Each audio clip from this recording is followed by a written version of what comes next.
राधे राधे सभी को। My name is KK and welcome back to Vrindavan series. जब भी हम वृंदावन दर्शन करने जाते हैं या फिर जाने की सोचते हैं, तब वहाँ पर हमारे मन में एक भाव ये भी आता है कि हम महाराज जी के दर्शन कैसे करें। तो इस वीडियो में आपको यही सब बताया गया है कि आपको कितने बजे महाराज जी के दर्शन करने जाना है, कौन सी जगह जाना है, कैसे जाना है और किन किन बातों का ध्यान रखना है। जो लोग भी महाराज जी को मानते हैं तो सबसे पहले इस वीडियो को लाइक कर दीजिए। रात को 2 बजे से लाइन लग जाती है महाराज जी के दर्शन के लिए, और वहाँ पर जो कुछ उनके भक्त हैं वो वहाँ पर जाकर रोड पर फूलों की रंगोली बनाते हैं। लेकिन जब महाराज जी आते हैं तो सबसे पहले ये एक पुलिस की गाड़ी आई है, और इसके बाद में उनके पीछे उनके भक्त हैं और उनके साथ में महाराज जी हैं। और जो पुलिस की सुरक्षा है वो सिर्फ ये कंट्रोल करने के लिए है, क्योंकि महाराज जी के जो भक्त हैं वो चाहते हैं कि आगे भीड़ से आगे निकल के उनके पैर छुएं। लेकिन ऐसा अगर सब करने लग जाएंगे तो ये पॉसिबल नहीं है। तो ये हिदायत भी उनको दी जाती है उनके संतों के द्वारा कि कृपया ऐसा ना कीजिए। उसके बाद में रात के 2 बजे से जब यहाँ पे लाइन लगती है और लगभग ढाई पौने 3 बजे के आसपास महाराज जी आते हैं। जिस जगह पर अभी हम खड़े हैं वो जगह है राम स्ट्रीट एंड सेवियर्स करके। आप गूगल मैप पे जब भी सर्च करेंगे तो आपको वहाँ की लोकेशन मिल जाएगी, और वो लोकेशन भी मैं इस लिंक में, वीडियो के लिंक में टैग कर रहा हूँ। तो आप उसको ओपन करके भी इस जगह जा सकते हैं। अभी महाराज जी आने वाले हैं बिल्कुल। और जैसे-जैसे उत्साह बढ़ता है आप लोग अपने आप को भूल जाते हैं, आप अपने सामान को भी भूल जाते हैं।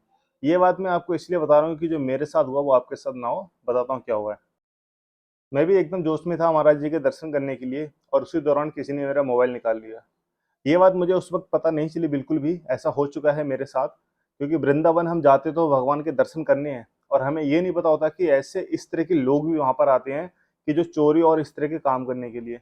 क्योंकि ये बात कभी मेरे मन में पहले आई भी नहीं कि ऐसा हो सकता है, और वो भी महाराज जी का हम दर्शन करने गए उस जगह पे। और ये अनाउंसमेंट भी हो रहा होता है। आजकल वृंदावन के जितने मंदिर हैं उनमें हर जगह ये चीज़ लिखी हुई भी है कि जेब कतरों से सावधान। तो मैंने नज़रअंदाज कर दिया। मैंने कहा यार, वृंदावन में भी ऐसा हो सकता है क्या?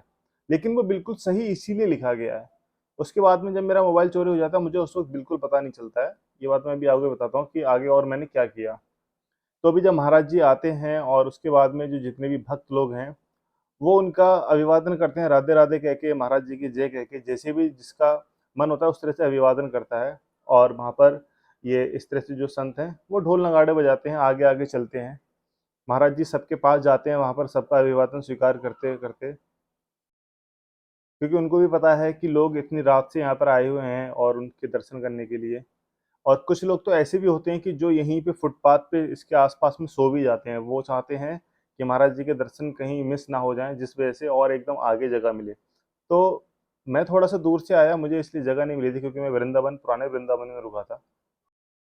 और ढाई से पौने 3 बजे के बीच में महाराज जी यहाँ पर आ जाते हैं।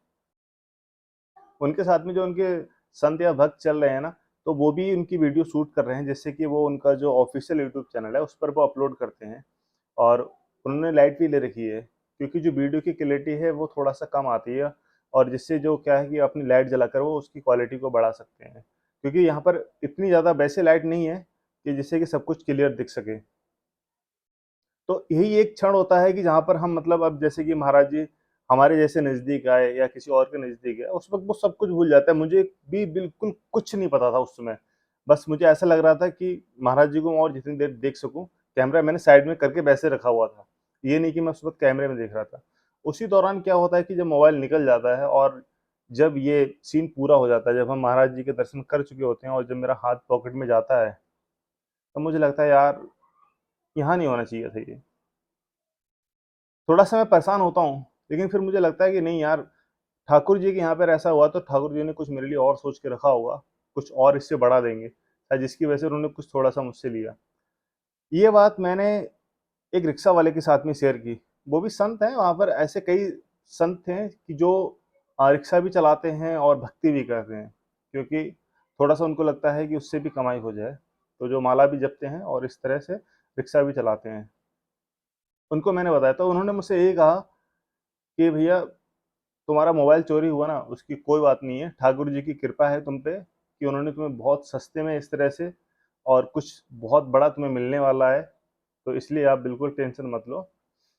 तो मुझे बुरा ये नहीं लग रहा था कि मोबाइल चोरी हो गया, बुरा ये लग रहा था यार कि यहाँ आके बंदे चोरी कर रहे हैं। फिर उसके बाद में मतलब मुझे लगा कि शायद पुलिस के पास जाऊँ कि ना जाऊँ। फिर मेरा मन हुआ कि नहीं, ट्राई करना चाहिए। फिर मैं यहीं इसी के पास में एक पुलिस चौकी है, वहाँ पर मैं गया, मैंने उनको बताया तो मैं सही बता रहा हूँ, जो इससे पहले मतलब मैं जो पुलिस के बारे में सोच रहा था, उन्होंने सीधे मुझे बुलाया, अच्छे से कंप्लेंट मेरी लिखी, नोट की और उसकी एक कॉपी भी मुझे दे दी। ना ये बोला कि आप यहाँ से पेपर ले आइए या फ़ोटो स्टेट करा लीजिए, ऐसा कुछ नहीं। उन्होंने खुद अपने आप से पेपर दिया, उसकी फ़ोटो स्टेट करके मुझे दे दिया। तो ये हैं सबसे नज़दीक के दशरथ महाराज जी के अभी की जो हैं। ये मैंने क्या किया था कि मैं थोड़ा-सा दूर और गया था और उस वक़्त भी मुझे नहीं पता था कि मोबाइल मेरे जेब में है। तो उस वक़्त जो पुलिस का रिस्पॉन्स था वो भी बहुत अच्छा था। उसके बाद में जहाँ पर ये वो जगह है जहाँ पर महाराज जी सुबह ढाई बजे जाते हैं, जब वहाँ से आते हैं और इस जगह जाते हैं। अब इस जगह जाने के लिए उनके आश्रम के अंदर आपने क्या करना है, आप कैसे वो सत्संग सुन सकते हैं। तो आपने पहले यहाँ ये जो गली आप देख रहे हैं, यहाँ पर लाइन लगाना है।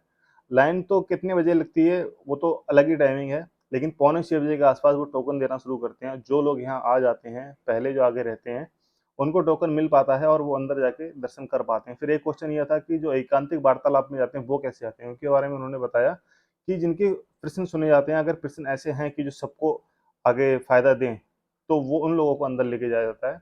ये है वो जगह जहाँ पर महाराज जी आते हैं सुबह ढाई बजे उस रोड से। तो इसी जगह पे महाराज जी ढाई बजे से लेके 11, 10 ऐसे दोपहर तक ऐसे रहते हैं और उसके बाद फिर वो चले जाते हैं। तो यहाँ पर उनके संत रहते हैं और जो संत कई मैंने देखे कि छोटे उनकी बहुत कम उम्र भी थी। तो इस तरह के संत यहाँ रहते हैं। अगर आपको ये वीडियो अच्छी लगी हो तो लाइक, शेयर, सब्सक्राइब ज़रूर कर